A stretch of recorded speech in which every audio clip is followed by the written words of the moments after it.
mount position is definitely not a good place to be when you're training Jiu-Jitsu, but if you incorporate these tips that I'm going to show you guys now, it'll be a lot easier to escape when you find yourself there. Let's have a look. So the very first thing is that I want to protect my neck. If my neck's exposed, if I maybe put my arms here or push down on her knees, my neck's exposed, a good opponent will attack my neck and choke me straight away. So I want to protect my neck using one hand, opposite collar, tucked in tight, and on the other side, I'm going to keep my shoulder up to protect my neck. That hides my neck away on each side. I can't do it with both hands because then my elbows have been both pushed up too high and then she's going to attack my arms or she's going to slide up into a high mount. So that's the way to defend your neck, is one hand across, shoulder on the opposite side protecting. Make sure that the hand that's protecting your neck or the arm that's protecting your neck, the elbow is tucked in tight. If it's flared up like this, it's very vulnerable to different attacks on the arm. So keep your elbow in nice and tight. The next thing I want to do is I want to make sure that my opponent is never allowed to move up into the high mount. The higher they move up here, the worse it is for me.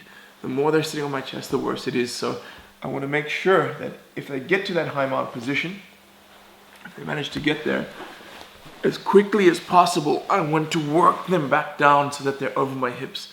The good thing about having them over my hips is that when I bridge, they move. So I can use that to create or elicit a response from them, maybe bridge and then get my elbow in. Either way, it's much more powerful for me, or much easier for me to escape if I have them over my hips. And the next thing I want you guys to keep in mind is, just like half guard position, it's very difficult to escape when flat on my back. What I'm really looking to do is get on my side. Right? All the different escapes are a lot easier when I'm on my side. If I'm flat on my back, there's not really much I can do from here. But keep in mind, if you turn too far here on your side, you start exposing your neck and giving your back. So just on the side, not too far. The next thing to do is keep in mind that if you can trap one of your opponent's arms, you make them very vulnerable to the classic bridge and roll escape. And very often they're going to commit one of their arms.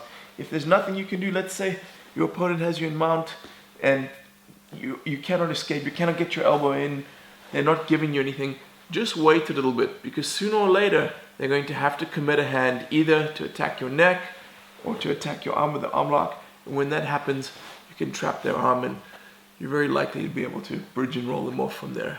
So keep those principles and concepts in mind when you're defending from the mount.